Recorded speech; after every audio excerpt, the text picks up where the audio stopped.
Bienvenue! Aujourd'hui, on plonge dans le calcul des fonctions dérivées. On a une série d'exercices sous les yeux. L'idée, c'est de bien saisir les règles. Comment on trouve cette fameuse dérivée. Exactement. On va décortiquer ensemble les formules importantes, voir comment ça marche concrètement, étape par étape, avec les exemples des documents. C'est assez systématique une fois qu'on a les bases. Alors allons-y. Le plus simple pour commencer, f1 de x égale 7. C'est une fonction constante. Intuitivement, ça bouge pas, donc la vitesse de changement doit être nulle, non? C'est exactement ça. Sa dérivée est zéro. Une constante, par définition, ça ne varie pas. Donc, son taux de variation instantané est nul. F1' de x égale 0. C'est vraiment la toute première règle qu'on apprend. Dérivée de k égale 0. Une pente horizontale, voilà. Logique, oui. Et si on prend les fonctions linéaires f de x égale 6x ou bien f3 d'x égale moins 4x, la dérivée c'est lié à la pente, c'est ça? Pour une droite, la pente, elle change pas. Tout à fait. La pente de la droite y égale ax plus b, c'est a. Et la dérivée, eh bien, elle capture justement cette pente. Donc pour f de x égale 6x, la pente c'est 6. Sa dérivée f de prime de x, c'est juste 6. D'accord. Et pareil pour f3 d'x égale moins 4x, la dérivée f3' de x, c'est moins 4.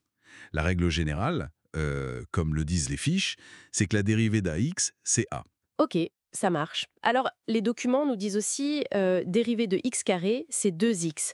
Comment on fait quand il y a un chiffre devant, comme pour g3 d'x égale 3x carré? Le 3, il reste? Oui, il reste. C'est ce qu'on appelle la règle du produit par une constante.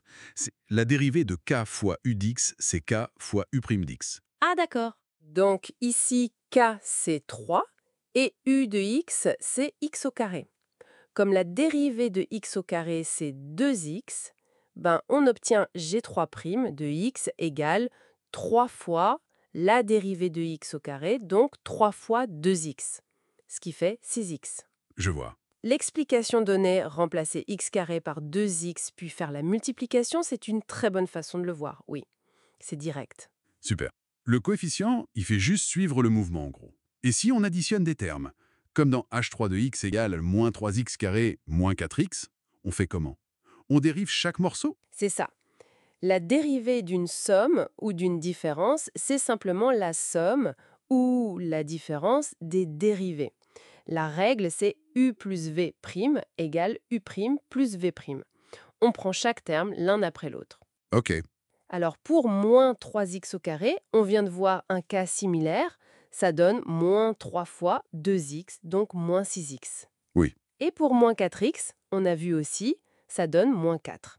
d'accord. Alors on met tout ensemble, h3' de x égale moins 6x plus 4. Très bien. Prenons un exemple un peu plus complet.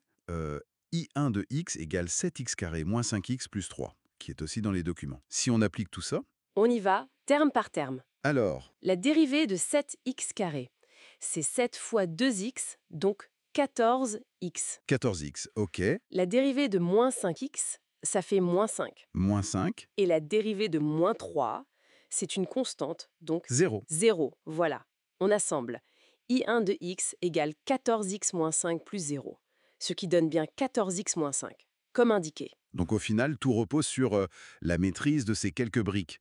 Dérivée d'une constante, c'est 0. De ax, c'est a. De x carré, c'est 2x. Et savoir comment gérer les sommes et les multiplications par une constante. C'est exactement ça. C'est une approche très méthodique. Les autres exemples qu'on a, comme I2 de x égale 6x carré moins 5x plus 1,8, Qui donne 12x moins 5x, oui. ou I3 de x égale moins 4x carré plus 9x4, qui donne moins 8x plus 9. D'accord. Et ils confirment tous que cette logique marche à chaque fois pour ces polynômes simples. C'est très régulier. L'idée principale à retenir, donc, c'est que dériver ces fonctions, c'est appliquer méthodiquement quelques règles simples. Terme par terme, presque comme une recette de cuisine. Tout à fait. C'est une approche structurée. Une fois qu'on maîtrise ces dérivées de base, constantes, ax, x carré, et qu'on sait gérer les sommes et les constantes qui multiplient, le calcul devient assez direct pour ce genre de fonction. C'est fondamental pour aller plus loin ensuite. Et pour conclure, peut-être une petite question pour réfléchir.